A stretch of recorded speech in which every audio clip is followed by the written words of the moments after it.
Masechet Menachot, Daf Tzadik He, en commençant la 7e ligne. L'Gemara pose une question à propos du Lechem Apanim. Donc, le Lechem Apanim, on sait bien, il faut ici introduire, le Lechem Apanim, il se trouve sur la table, sur le Shulchan Apanim, pendant toute la semaine, de Shabbat en Shabbat, et après, à chaque deuxième Shabbat, on le retire, les Kohanim le mangent à l'intérieur de la Zara. Donc là, on le sort du Echal, et les Kohanim le mangent, donc dans la Zara qui est la cour du Echal. Maintenant, la Gemara pose une question. Lorsque lors des transports du Mishkan, donc on décomposait le Mishkan, on décomposait le Ohel Moed qui était le Mishkan. À ce moment-là, est-ce que je considère que puisqu'il n'y a pas de Mishkan, donc c'est comme si le Lechem Apanim était sorti de la Zara, et donc il n'est pas soul, ou bien je considère que, puisque le Lechem Apanim reste parmi les Lévi'im, qui sont le Machane Levia, qui est à une Kedusha de Hazara, donc c'est comme si il était resté dans la Hazara, et donc il n'est pas soul. Alors, voyons-le dans la Gemara. Ibaya Leu. Lechem Apanim, ils sont posés la question. Lechem Apanim, nifsal le Masot, est-ce qu'il ne devient pas soul pendant les transports? Ou non, nifsal le Masot, ou il ne devient pas soul pendant les transports, puisque quand ils étaient dans le désert, ils devaient transporter le Mishkan d'endroit à endroit, et à ce moment-là, ils devaient décomposer le Elmoed, et là on se pose la question, est-ce que vraiment c'est considéré comme Yoté, comme s'il était, est-ce qu'il est Nifsal Biyoté, c'est considéré comme s'il était sorti de la Zara, oui ou non? La Gemara ramène à Detzin Machloket, Rabbi Yochanan et Rabbi Yoshua ben Levi. Chadamar, un des deux dit Nifsal, le Lechem Apanim est considéré comme Yoté, comme s'il était sorti, donc il est pas soul. Le Chadamar est le Nifsal, et le deuxième dit qu'il n'est pas soul. Mandamar Nifsal, chacun maintenant donne sa raison. Celui qui dit que c'est pas soul, dirtiv kasher echanu kanisaou. La Torah dit, de la même manière qu'il campe, de la même manière il voyage. Ma bechanayato, de même que lorsque il campait, nifsal biyotse, le pain pouvait devenir pas soul en sortant de sa mechita, en sortant de la Hazara. Af bin siato nifsal biyotse. De la même manière, pendant les voyages, il devient pas soul lorsqu'il sort de sa place. Or, puisque le Ohel Moed est décomposé, c'est considéré donc comme s'il n'y avait pas de Ohel Moed, comme s'il était sorti de sa place, et donc il est pas soul. Mandamar el nifsal, celui qui dit que le pain n'est pas soul, dirti velechem atamid alaviye. La Torah dit que même pendant les transports, le lechem apanim se trouvait sur la table. Et donc on comprend de là qu'il reste, il garde sa kedusha à ce moment-là encore, même pendant les voyages. Demande la Gemara, que fait chaque man de Amar du pasuk du deuxième? Vidach nami active, celui qui dit que c'est kasher, pourtant la Torah dit kasher achanu kanisaou. Donc on comprend de là que de la même manière que quand ils sont sur place, le pain ne devient pas soul en sortant. De la même manière pendant les voyages, comment tu dis que pendant les voyages il ne devient pas soul? Répond la Gemara, leidar kisa. Il faut comprendre le pasuk au contraire. Il faut comprendre le pasuk qui veut dire exactement le contraire. Ma bechaniato. De la même manière que quand ils sont sur place, lorsque le pain n'est pas sorti de sur la table, il n'est pas soul. De la même manière, au moment où il voyage, si le pain n'est pas sorti de la table, il n'est pas soul.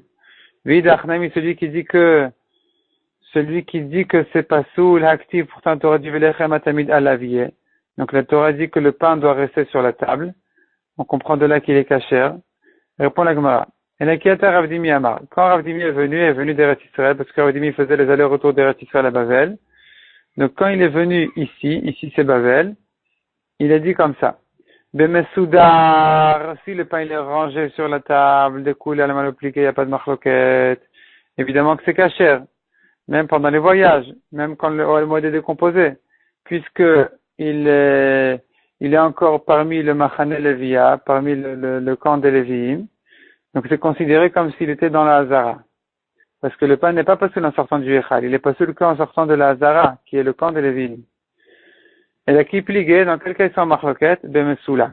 Si on a retiré le pain de sur la table. Donc, arrive Shabbat, on retire le pain de sur la table, et il faut le manger.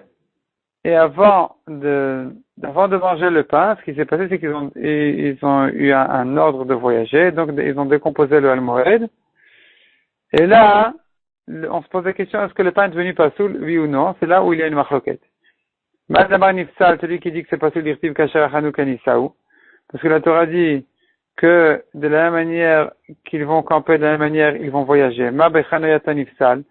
De même que quand que quand ils campent, ils sont sur place, le pain est pas saoul en sortant de son endroit, mifsal biyote, af bintiata mifsal biyote. De la manière, pendant le voyage, il devient pas saoul biyote. Donc ici, ça s'appelle yote, puisqu'il n'y a pas de al-moed. Donc il est sorti de devant le al-moed. Et mandamar al-nifsal, celui qui dit que le pain n'est pas saoul, nirti venasa al-moed. Parce que la Torah dit, voyagera le al-moed. On apprend de là que Afalpi Shenasa Oel Moed. Même au moment des voyages, on a décomposé le Oel Moed, il a un nom de Oel Moed. Donc ce n'est pas une tente, ça pourrait pas s'appeler vraiment Oel Moed, mais pourtant il garde son din de Oel Moed, et donc ça s'appelle pas que le pain est sorti. Le pain n'est pas sorti, le Oel Moed est là, même quand il est décomposé, il s'appelle Oel Moed, donc si le Oel Moed est là, le pain n'est pas sorti, il est caché. Demande la Gemara Vidach Nami active. Celui qui dit que le pain est kasher, pourtant la Torah dit kasher Hanouka Nisaou. Donc on comprend de là qu'il devient pasoul beyotse. Répond la Gemara l'Idargise. Il faut le comprendre au contraire. Ma bechaniato, de la même manière, quand il campait, qu'il a mafiklé qu'il ne sortait pas le pain de sur la table, ou au moins du machane levia, lo mifsil, le pain ne devient pas pasoul. Af bin siato, de la même manière pendant les voyages, qu'il est mafikle, puisque tant qu'il ne le sort pas du camp des Lévim, l'omifsil, le pain ne devient pas pasoul. Donc ici, il n'est pas pasoul. Veidachnami, celui qui dit que c'est pasoul, active enasa ou al-moed. Pourtant, la Torah dit que le al-moed va voyager, on comprend de là que même pendant les voyages, il a un nom de al-moed. Donc pourquoi dire que le pain est considéré comme s'il était sorti? Il n'est pas sorti. Il devrait pas s'appeler Yotze, il devrait être Kasher. Répond la Gemara, Hahu lidgalim ou deata. Ce pasouk-là de Venasa ou El Moed, il vient décrire de quelle manière on faisait les voyages. Donc les voyages étaient très ordonnés. Chacun avait son drapeau, et les 12 Shevatim avaient chacun son drapeau. Et la Torah décrit exactement quels sont les 3 premiers Shevatim qui voyageaient. Ensuite, qui allait après, quels sont les 3 deuxièmes Shevatim. Après, il y avait le El Moed, etc. Donc la Torah, elle ne vient que nous décrire de quelle manière on voyageait, quel était l'ordre du voyage, mais pas pour dire vraiment qu'il s'appelle Oel Moed. Veidar, celui qui dit que non, que le pasuk Oel Moed, Venasa Oel Moed veut bien nous confirmer qu'il s'appelle Oel Moed même pendant les voyages. Mi machane halviyim betor hamachanot nafka. D'où il sait que le Oel Moed, sa place parmi les drapeaux était au milieu. Il apprend d'un autre passage qui dit Machane al-Viyim, le camp des Lévim, Betor HaMachanot, au centre des Machanot, donc des camps de tous les autres Shvatim. Donc c'est de là-bas qu'on comprend déjà quel est l'ordre du voyage. Donc le passage Venasa al-Moed est en trop, et il ne vient que pour nous apprendre que même pendant le voyage, le al-Moed s'appelle encore au al-Moed. Et donc le pain n'est pas sorti et il est caché. La Gemara objecte Metive, Bishat Siluk Masaot, au moment où on voyageait, Siluk Masaot, c'est-à-dire au moment où on enlevait les rideaux pour voyager, les rideaux, les Kilaïm, qui étaient les rideaux de la cour du Mishkan, donc les rideaux en fait qui faisaient le tour de la Hazara, qui entouraient la Hazara. À partir du moment où on enlevait les rideaux, c'est considéré comme si tous les Kodashim qui étaient à l'intérieur étaient sortis. Donc, Kodashim, Nifsalin, Biyotse. S'il y avait un korban entre les rideaux, dans la Hazara, donc, il devient Pasoul Biyotse. Mais, quand même, Vezavin Umtsorain, donc l'Etmeim, Mishtalchin, Chutz Limchitatan, on les renvoie chacun en dehors du camp, il n'a pas le droit de rentrer.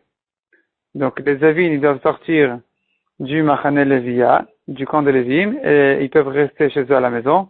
Et les Metzoraïn, ils doivent sortir même du Machane Israël. Donc ils doivent s'éloigner de tous les camps de Bnei Israël.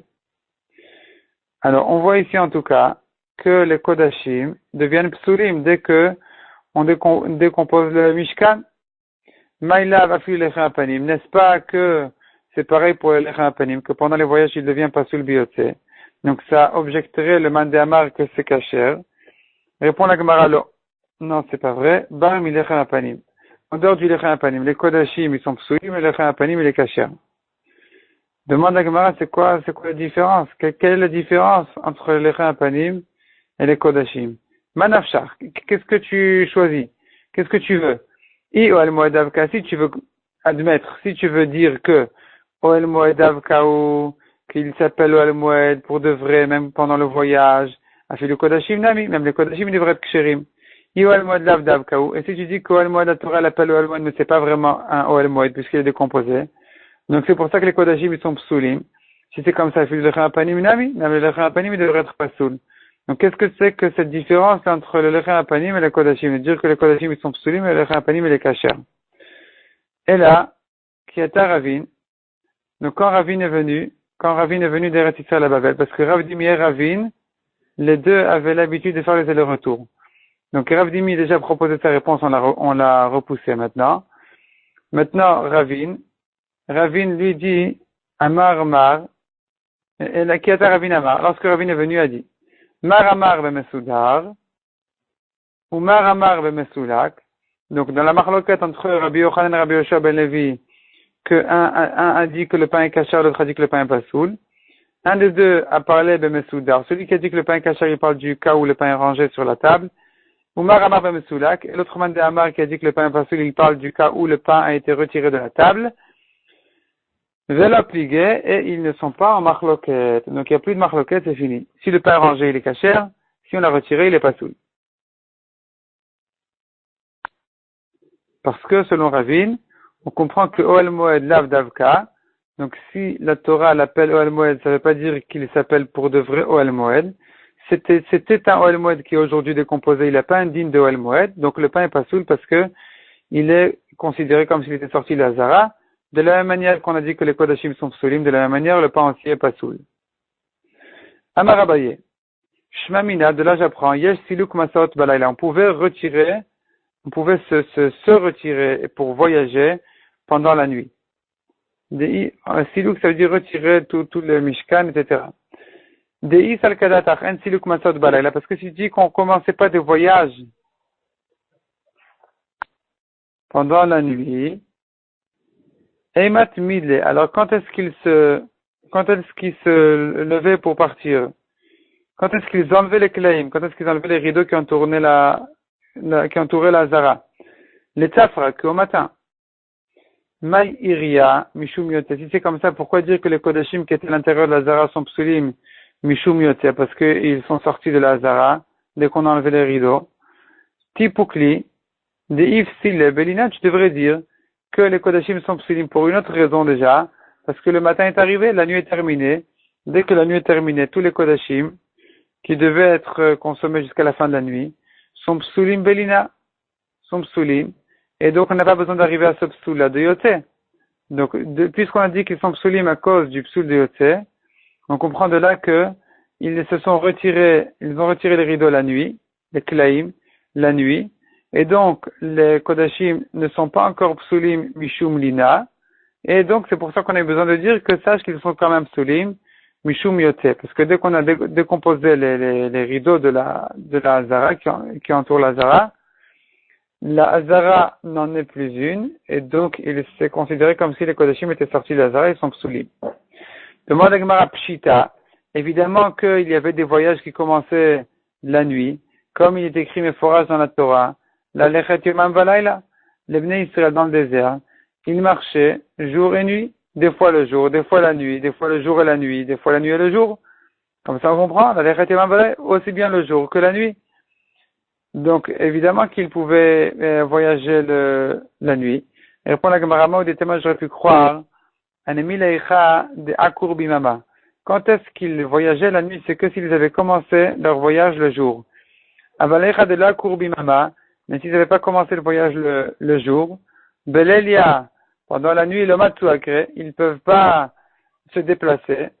Kamash Malan, que même la nuit, ils pouvaient se déplacer. Et donc, c'est pour ça qu'on pouvait trouver un cas pareil où on décomposait le Mishkan pendant la nuit, et que donc il fallait dire que tous les Kodashim devenaient automatiquement psulim.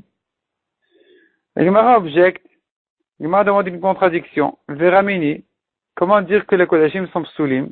Pourtant, il y a une braïta qui dit, Uglelu ha-parochet, dès que on enlevait la parochet pour voyager, Hutru hazavin mutzorain ikanes lesham. Les Tmeim pouvaient rentrer. Donc, ça contredit, non pas le din des Kodashim. Les Kodashim, évidemment, ils sont psulim. Mais ça vient contredire autre chose. Ça vient contredire ce qu'on a dit dans la première braïta, que les Tmeim devaient sortir du Machane Leviya et du Machane Israël, les Avim et les Metzoraim. Or, ici, dans cette braïta, on voit qu'ils pouvaient rester. Répond la Gemara Maravashi Lokashia, Rabbi Eliezer, Rabbanan. Ça dépend d'une autre marloquette entre Rabbi Eliezer et Rabbanan. Le Tanya Rabbi Eliezer Omer. Yachol, Darku, Zavin, Umtsoraim. J'aurais pu croire que dans le cas où les Tmeim Darku, ils sont rentrés de force. Venichnesu la Hazara, ils sont rentrés dans la Hazara, alors qu'ils sont Tmeim. Mais Pesach ala Betuma, à un moment où on faisait le Korban Pesach Betuma, parce que la majorité des Bnei Israël ou des Kohanim étaient Tmeim. Et donc, cette année-là, on permet de faire le Pesach Nem Betuma. Mais eux devaient sortir parce qu'ils ne sont pas concernés par ça, ils n'ont pas besoin de rentrer. Puis de toute façon, quand on dit Betouma, il ne s'agit que de Toumat Met, pas de Toumat Zavin ou Mtsorain. Et eux, ils sont quand même rentrés dans la Zara. Yachol Yehu Chayavim. J'aurais pu croire qu'ils sont Chayavim de Korban, comme quelqu'un tamé qui est rentré dans la Zara. Talmud Lomar, Vishalchu Mina Machane. La Torah nous dit bien, Vishalchu Mina Machane. Il faut que les Bnei Israël sortent du Machane. Kol Tzawa ve Kol Zav, tous les Tmeim, tout Tamet Betzarat, donc les lépreux, Kol Zav, ou bien Tamet qui a une ziva, Kol Tamet le Nefesh, ou bien celui qui est Tamet le Nefesh, donc il a touché un mort. Besha'a Shetme, on fait une racha maintenant. Besha'a Shetme Metim Mishtalchin, lorsque les Tmeim Metim, celui qui est Tamet Betumat Met, il est renvoyé, Zavin Mutzoraim Mishtalchin, on doit renvoyer aussi les autres Tmeim. Mais si dans le cas où, comme ici par exemple, comme un Pessah qui est fait Betouma, où là, ceux qui sont Tmemet, ils ne sont pas renvoyés de la Zara, eh bien, on n'a pas de mitzvah non plus de renvoyer les autres Tmeim. C'est pour ça que s'ils sont rentrés, eh bien, ils sont Pturim. Donc, d'après ce Rabbi Eliezer, on comprend la deuxième braïta qui a dit qu'à partir du moment où on a décomposé le Mishkan, les Avin et les Metzoraim peuvent rentrer parce que les Tmehemet, ils pouvaient aussi rentrer. Puisque de toute façon, les Tmehemet ne peuvent pas rentrer que dans le Machane Shrina. Donc ici, il faut savoir, il y avait 3 Machanot. Il y a le camp de la Shrina, Machane Leviya, le camp de Léviim, et Machane Israël, le camp de Bnei Israël. Machane Shrina, c'est le Ohel Moed uniquement. Donc à l'intérieur du Mishkan, dans la tente du Mishkan. Machane Leviya, c'est la Hazara, et autour du Mishkan aussi, autour de la Hazara aussi, les Léviim campaient. Machane Israël, c'est tout autour, plus loin. Il y avait le Machane Israël, là-bas les Bnei Israël étaient. Donc, les Metzoraim, ils doivent sortir du Machane Israël. Les Avim, ils doivent sortir du Machane Leviya, mais ils peuvent rester dans le Machane Israël. Et les Tmehemetim, ils doivent sortir du Machane Shrina, du Ohel Moed, mais ils peuvent rester dans la Hazara, dans le Machane Leviya. Or, puisque le Ohel Moed a été décomposé, donc on n'a plus de Machane Shrina. Si on n'a plus de Machane Shrina, les Tmehemetim, ils ne sont pas renvoyés de nulle part. Si les Tmehemetim ne sont pas renvoyés, selon Rabbi Eliezer, on ne renvoie pas non plus ni les Avim, ni les Metzoraim. C'est comme ça qu'on reprend la deuxième braïta qui dit qu'à partir du moment où on a décomposé le Mishkan, les Avim et les Metzoraim pouvaient rester sur place. Tandis que la première braïta ne pense pas comme ça. Elle pense que c'est pas parce que ce n'est pas parce que les Tmehemetim ne sont pas renvoyés que c'est pas pour autant qu'on va pas renvoyer les Avim et les Metzoraim, puisqu'il y a un Machane Leviya et il y a un Machane Israël, donc il faut renvoyer les Tmeim qui doivent être renvoyés de ces Machanot-là. Donc, malgré que les Tmehemetim ne sont pas renvoyés, parce qu'on n'a plus de Machane Shrina dès qu'on a décomposé le Mishkan, mais les autres Tmeim sont oui renvoyés, chacun de là où il doit sortir. On commence la Mishnah maintenant. Maintenant, la Mishnah, elle va nous expliquer de quelle manière on faisait les Shte Alechem et les Lechem Apanim. Où ça? Ou dans quel endroit on les faisait? Donc, la Mishnah dit comme ça, Achat Shte Alechem, aussi bien les 2 pains de Shavuot, que les 12 pains du Lechem Apanim, Mishatan Verichatan, bachutz. Donc on les pétrit, on ouvre la pâte à l'extérieur de la hazara.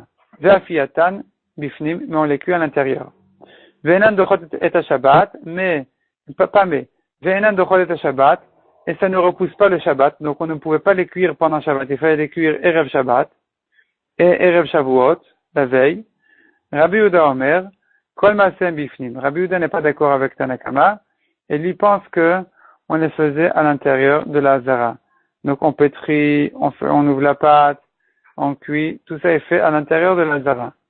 Rabbi Shimon Omer, L'olam hever agil omar, habitue-toi à dire toujours, Shta lechem velechem apanim ksherot b'Hazara.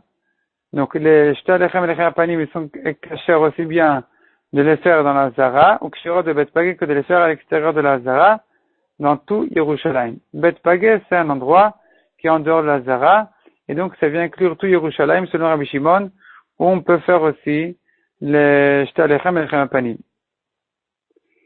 La Gemara demande à Goufa Kasha. Les Mishnah se contredit. Amar l'ishatan varichatan machus. D'un côté, on a dit qu'il faut les pétrir, il faut ouvrir la pâte, travailler la pâte, bachut à l'extérieur de la Hazara. Alma. Je comprends de là que ce n'est pas kadosh. La pâte, elle n'est pas kadosha.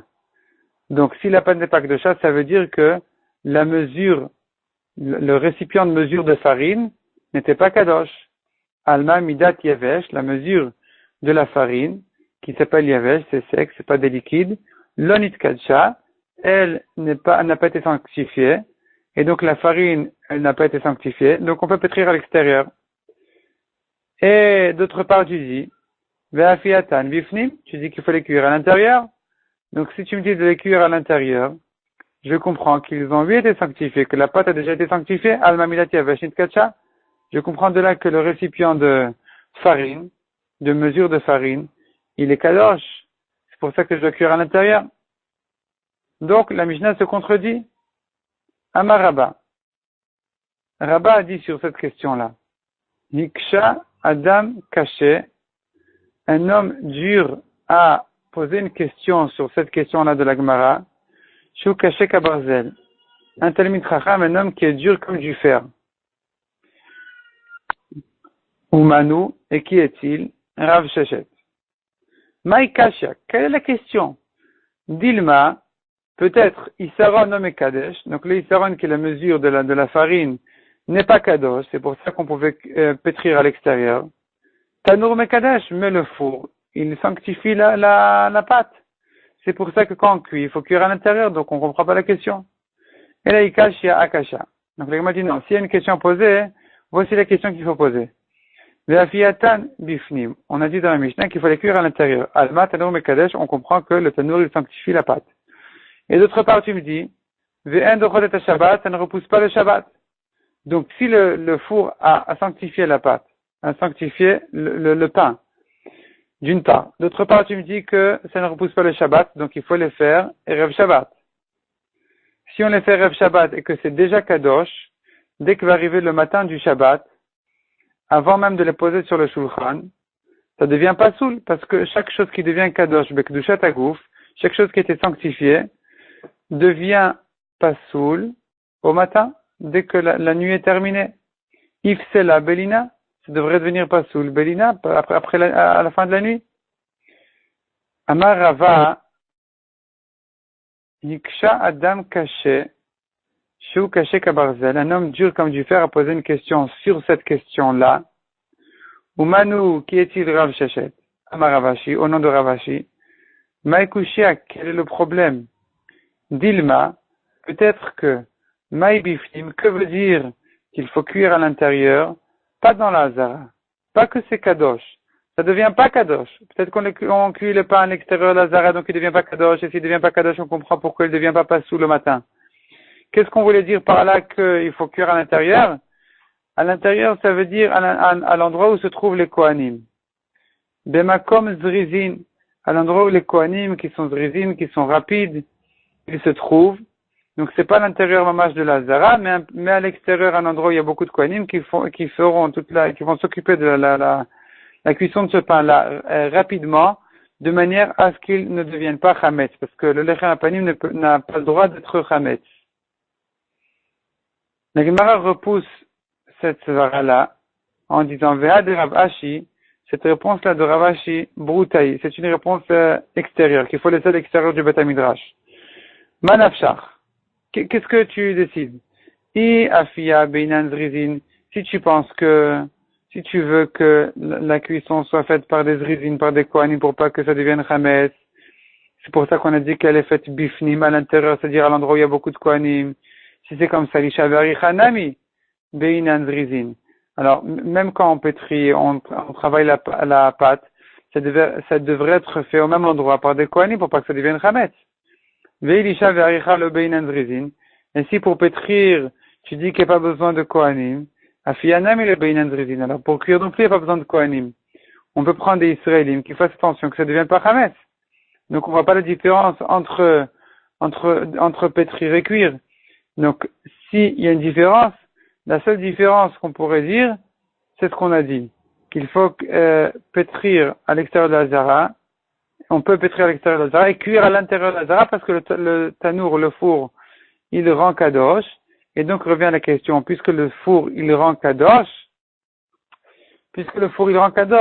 alors comment on peut cuire Erev Shabbat? Ça risque c'est pas que ça risque, c'est que ça va devenir pasoul à la fin de la nuit.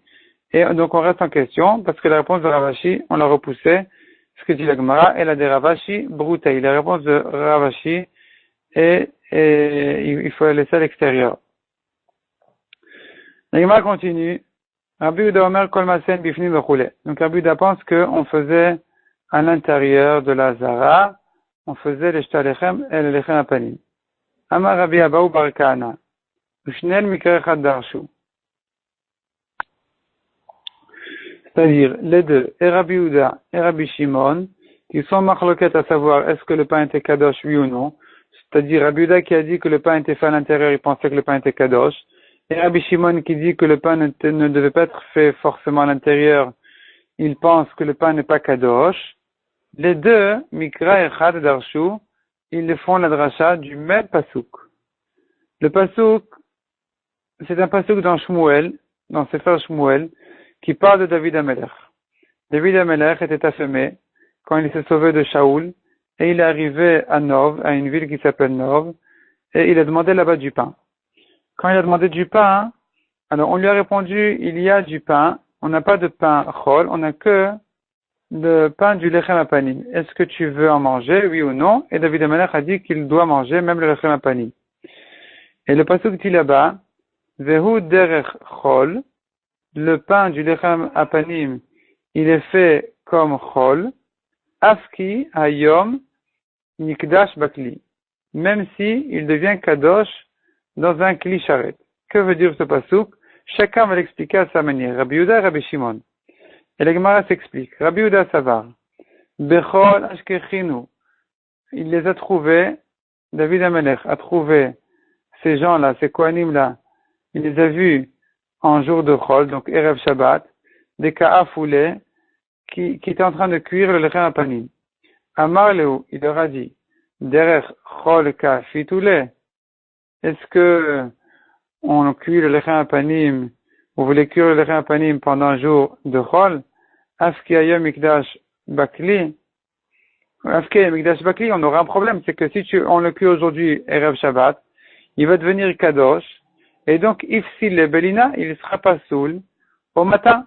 Donc, Rabbi Yehuda pense de là que le pain devient kadosh. C'est pour ça que Rabbi Yehuda dit de le faire à l'intérieur. Selon Rabbi Yehuda, eh bien, on devait le cuire pendant Shabbat. Donc, Rabbi Yehuda pense que ça repousse le Shabbat. On devait cuire le pain pendant Shabbat parce qu'il devient kadosh. Or, s'il devient kadosh, je ne peux pas le cuire Erev Shabbat. Ça, c'est Rabbi Yehuda. Rabbi Shimon, de quelle manière il lit le pasuk de David Amelech? Rabbi Shimon Savar, Beshabbat Ashkechinu, il les a vus Shabbat des ka'afoulés, quand ils étaient en train de cuire le lechem apanim. Amaleu, David Amelech leur a demandé, Lo derechol beitu le me'avde, comment est-ce que on cuit le lechem apanim Shabbat? Il ne fallait pas le faire pendant chol. Mide, est-ce que vraiment vous le faites pendant Shabbat parce que vous craignez que ça devienne kadosh erev Shabbat et que ce sera pas soul au matin? Est-ce que vraiment, Mideh Tanour Mekadesh, est-ce que c'est le four qui sanctifie le pain? C'est pas le four qui sanctifie le pain. Shulchan ou de Mekadesh. c'est le shulchan, c'est la table qui rend kadosh le pain. Et donc, vous aurez dû cuire le pain Erev Shabbat, il ne serait pas devenu kadosh. Et donc, puisqu'il ne devient kadosh que sur la table, et donc ce Rabbi Shimon là, ce même Rabbi Shimon, dira que puisque le pain n'est pas kadosh au moment de la cuisson, donc on peut le faire même à l'extérieur. Demande à Gemara, est-ce que vraiment on peut dire que David Amelech les a vus au moment où ils étaient en train de cuire le pain, active. Pourtant, le pasuk dit, Veitena Kohen Kodesh, le Kohen lui donnait du pain kadosh, qui lo yasham lechem, car il n'y avait pas là-bas de pain, qui im lechem apanim, que uniquement le lechem apanim hamusarim milifne Hashem, qui était retiré de devant Hashem. Donc il s'agit que le pain était déjà cuit. Donc comment on peut dire qu'il les a vus en train de cuire le pain? Et la maille derechol de Kamarlou. Alors qu'est-ce que ça veut dire ce qu'il leur a dit que vous faites le pain de derechol? C'est pas chol, c'est Shabbat et le pain est déjà kadosh. Tout était kadosh ici, il n'y avait rien de chol. Répond la Gemara, Hachi Keamroule. Il faut lire le pasuk d'une troisième manière. Ainsi, ils lui ont dit, Leka lechem. Il n'y a pas de pain qui im lechem apanim que uniquement le lechem apanim amusarim ifne Hashem qui sont retirés de sur le shulchan de devant Hashem, du Echal. Amaleu, David Amelech leur a répondu, Lomi Bayahai, non seulement celui-ci, donc ce pain-là qui a déjà été retiré, il est permis, de Keva de Nafakle Mimeila, puisque on n'a plus de Meila, c'est-à-dire celui qui profite du Kodesh en général, il est chayav d'un korban Meila. Mais ici où le pain est déjà permis au Kohanim, il n'y a plus de Meila. Donc même un étranger qui va manger de ce pain-là, il ne sera pas chayav de korban Meila. Derech cholou, il devient un chol en quelque sorte. Et donc, évidemment que j'aurais pu manger ce pain, évidemment que je peux manger ce pain qui a déjà été retiré du Echal. Et là, mais plus que ça encore, afilu ha'echnami, de hayom ikdash bakli, même ha'echnami, l'autre pain, de hayom ikdash bakli, qui deviendra kadosh aujourd'hui, bakli, dans le kli shared, sur la table, havule de leichul, donnez-lui à manger, mesukanu, car il est en danger de mort, il risque de mourir de faim. Et donc, tout est permis. Il doit manger le pain de n'importe quel pain qu'il y a, même s'il est kadosh. Parce que David Amelech n'était pas Kohen. Donc, il n'avait pas le droit normalement de manger de ce pain-là, mais pour Pikuach Nefesh, il avait le droit. Et donc, la marloquette entre Rabbi Yehuda et Rabbi Shimon, elle n'est pas apprise de ce pasuk-là. Ce pasuk-là ne veut pas dire qu'il les a vus cuire pendant Shabbat et il leur a fait la reproche qu'ils auraient dû cuire Erev Shabbat. Ni qu'il les a vus cuire Erev Shabbat et qu'il leur a dit qu'ils auraient dû cuire pendant Shabbat. Ce pasuk-là ne parle pas de ça du tout. Et donc la marloquette de Rabbi Yehuda et Rabbi Shimon, elle n'est pas basée sur ce pasuk. La Gemara dit, Rabbi Yehuda et Rabbi Shimon, bigmara plié. Ils sont marloquette, bigmara, chacun comment il a pris de ses maîtres. Est-ce que c'est le four qui rend kadosh ou c'est le shulchan qui rend kadosh? Donc, selon Rabbi Yehuda, le four rend kadosh et ça doit être fait à l'intérieur de la Hazara. Et selon Rabbi Shimon, c'est le shulchan qui rend kadosh et c'est fait à l'extérieur de la Hazara. Et effectivement, selon Rabbi Yehuda que c'est le four qui rend kadosh, on devait cuire pendant Shabbat, ça repousse le Shabbat. Et selon Rabbi Shimon, qu'on peut faire à l'extérieur de la Hazara, ça, le pain n'est pas kadosh et donc on doit le faire avant Shabbat. Dit Kanami, la Gemara dit qu'on voit aussi de la Mishnah, on peut déduire de la Mishnah que la marloquette de Rabbi Yehuda et Rabbi Shimon, elle n'est pas dans les psukim, mais elle est comment chacun a pris de ses maîtres. Dektane, car on voit dans la Mishnah, Rabbi Shimon Omer, l'olam hever agil omar, habitue-toi toujours à dire, shte alechem velechem panim, ksherot ba'azara, sont cacheurs de les faire dans la zara, à l'intérieur de la zara, ou ksherot abet pagé aussi bien à l'extérieur de la zara, dans Yerushalayim. Shma mina, de là on comprend que c'est pas basé sur une dracha de psukim, parce que si c'est basé sur une dracha de psukim, Rabbi Shimon n'aurait pas dû parler de cette manière-là, de dire habitue-toi à dire. Qu'est-ce que c'est que cette habitude-là? Habitue-toi à dire que le lechem panim, il est caché en dehors de la zara. Donc cette habitude-là, ça veut dire que je n'ai pas de preuve, mais c'est quand même comme ça. C'est comme ça que j'ai appris de mes maîtres.